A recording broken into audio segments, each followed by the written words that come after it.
L'autre jour, j'étais sur France Culture dans l'émission Soleil et j'ai parlé d'un livre que j'ai beaucoup aimé qui parle d'admiration. Il est dans cette nouvelle collection des éditions Labor et Fides qui s'appelle Admirer, qu'est-ce que ça change? L'auteur s'appelle Hélène Vignal et elle a vécu quelque chose d'assez spécial dans son enfance puisque ses parents ont été on va dire pris au piège d'un manipulateur.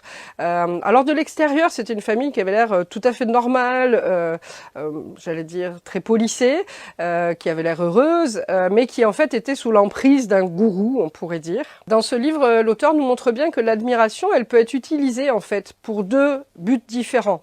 Le premier, c'est l'emprisonnement.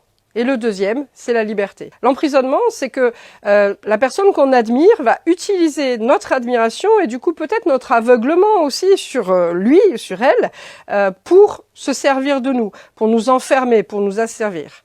Et la deuxième, c'est notre admiration, des fois, elle nous aide à l'inverse, à nous échapper d'une situation, à être plus libre, à voir que c'est possible d'avoir un destin, peut-être un peu plus grand que celui que nos parents nous ont légué, par exemple. Ce que je trouve vraiment intéressant dans ce livre, c'est que peut-être dans l'ère d'aujourd'hui où les médias, les réseaux sociaux, et sans vouloir faire la morale, on est tendance peut-être à mettre en avant des personnes. Est-ce que cette admiration, elle m'enferme?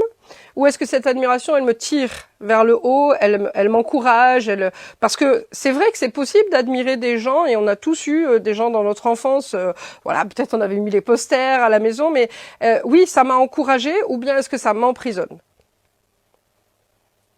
Bah oui. Génial. Excellent. Ouais, c'est excellent. Ça va comme fin?